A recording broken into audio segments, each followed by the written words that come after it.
Right, so here we are. Let's go. Excuse me. Let's go through. Let's go straight to lecture one. Clicking on that, something should happen in a minute. Here we go. So lecture one. Open that up, and it's got all of the stuff you'd expect from your lecture notes in there. But I want to go straight into the first program, which is there. Now, hello world. Computer scientists classically print text to the screen. It's usually hello world, just to make sure things are working okay. So here's a piece of code, alien to us at the moment, I guess, and we've got some funny things going on here with int main, and we've got a print with an F on the end of it, we've got return 0 and so on. And it says here, look, this program might be stored in a file named helloc. The file name doesn't matter, but the .c extension is required. And it says in DOS console type gcc hello.c to create an a.exe and then type a. Must admit, Mike, I'm a bit confused here. Can you shed some light on what's being asked here? Okay. The GCC is the C compiler that we will use to convert the source file, the source code that's found here, into an executable program that we can run. So we'll do a little quick test on the computer, because it mentions down here that we do an in DOS console and everything. So I just want to A, point out what the DOS console is, and B, whether that we actually have GCC on the computer, just to verify at the beginning. So if we go down to our start button down here, and we type in CMD, we can see that that's for command, yeah. That's for command, yeah. CMD.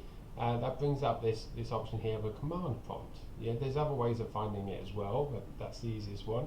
Sure. If we click on that, it opens this black box, which is referred to in my life was always a terminal, but you know, it's known as a command. That's from Linux days, of That's course. from Linux days. So here, what we can do now is we can type commands and execute them individually. I just want to verify that we have GCC installed so that we can do this. And what is GCC? GCC is the compiler. It's a GNU C compiler. That's what GCC stands for. And what does that do? Come on, spill the beans. It takes a handwritten or a written source code and converts it into a binary executable that the computer can execute. So C, in this case, C is actually a high-level language. It sort of resembles text, and we want to turn that from that into assembly, and from that into binary that will run on this Yeah, PC. into machine code, exactly. Yep. Yeah. Okay. So just to verify that we have GCC, I'm just going to type GCC at the command prompt, press enter. And as you can see, I see GCC fatal error, no input files. That's what I want to see. What I don't want to see is GCC is not recognized as a command, because if you see it's not recognized as a command, you're not going to be able to use GCC on that computer. So in this case, we've run GCC, it's returned, it's expecting an input file, so we can now continue. So GCC is actually talking to us, and yes.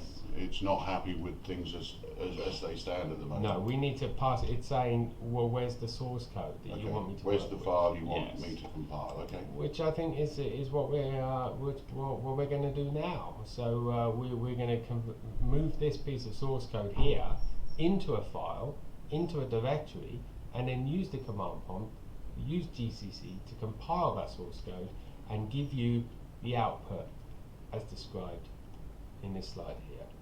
Okay, fine.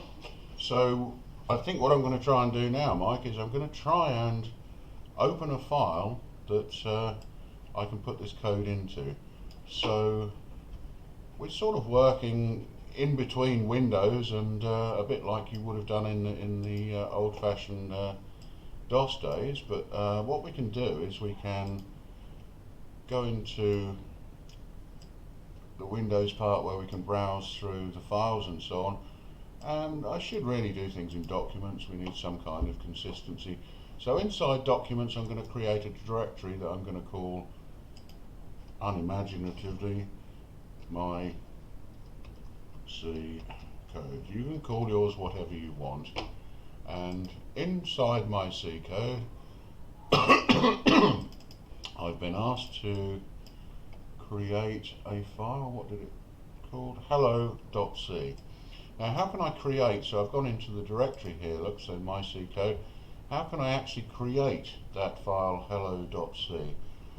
Well, I can right click and I can say new, but I don't magically see anything coming up with a .c extension. But here's a little trick, so just follow this one through. So I open a text document and I'm going to call that text document hello. And I'm going to click away from it, and you can see from the emblem there that that is resembling a text file. So that's the symbol for a text file. We don't really want a text file, we want a .c file. So what I can do is double click on it. It opens up in Notepad, TextPad, as a .text file, but if I do this now, look, File, Save As, and down the bottom here where it says Text Documents, that's what I don't want to do. I want it to be, so click on the All Files, and then on here I can say .c. And now if I do save, if you look here, I've actually got two files in here, but notice the one at the top here doesn't have that kind of text emblem like this one. So this is actually a .c file. I'm going to delete the old one, which is the text file that I created that from, and if I go to properties, I can actually see that it hasn't got hello.text.c, it's just called hello.c. So we're getting somewhere. That's what we were asked to do inside the notes. Let's go back to the notes. So the program might be stored in a file named hello.c. Well, that's exactly what we're going to do. Now I'm going to be lazy because I don't want to type this, so I'm just going to do this. I'm going to highlight the code here. I could right click and do copy, but I always do Control C to do the copy there. I'm going to open up hello.c. What am I going to use? Let's use. I think we've already opened down the bottom. Yeah, fair enough. So click away from that. So hello.c we're already open, and I'm going to paste the code into there. Okay, that looks fine. So we'll go through what's going on in the code in a minute, but I think really what we're most interested in, I just put a space there so it'll make it easier to read. Before we discuss what's in the code, let's just see if we can get that code running. Okay, so let's do a save on that because it isn't saved yet. Mike, you're the expert on the GCC compiler. Do you just want to show us what we've got to do now to get that running? Okay, so we have our file down here. So what we're going to do is return to the command prompt. The command prompt, again, we can load that up by pressing the start button, typing CMD, and it pops it up there. Load up the command prompt. Now, John saved this file in a new folder called My C Code, and that's located in the Documents folder. So we need to, in this DOS prompt, we need to navigate to that folder.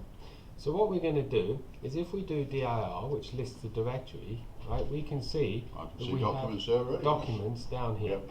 So we're going to change directory to documents. So we type CD for change directory, and then type in documents like so.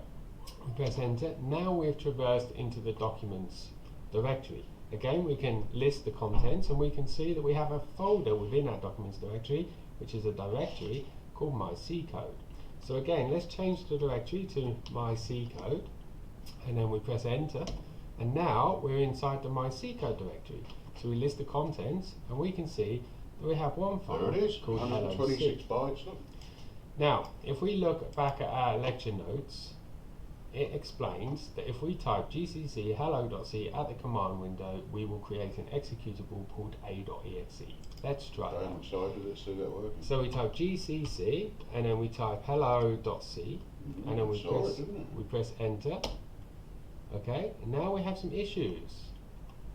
So what are these issues? We have some secret characters that are going on. That's because I cut and pasted it. Potentially, this is a problem of it's the double quotes is the problem. Look, we've got a different double quotes here. Yeah. So always beware when you cut and paste. Okay. Okay. Let's see if Remember to save it. Spot anything else. Looks Looks right okay. Okay. Let's try again. So we type the same command in again. Now we see nothing has happened. So let's just do a list of directory now. Hang on a minute, there's something different there. Look, a.exe. A.exe. If we go back to Windows and look, we can also see that I have an a.exe here. So interestingly, what's happened here is we have passed the hello.c, our source code, into GCC. GCC has compiled the source code and created a binary executable called a.exe. And we can see it up As there. we can see it here. Yeah. Now, if we type A, we will run that executable. So let's try that. If we just type A, what we're doing is we're running that executable we've just compiled. And there we go. We have some output come from the printf statement that we'll be discussing very shortly that says hello world. Well, that's absolutely brilliant. That's our first piece of code written in C. And you can see, written, compiled and executed.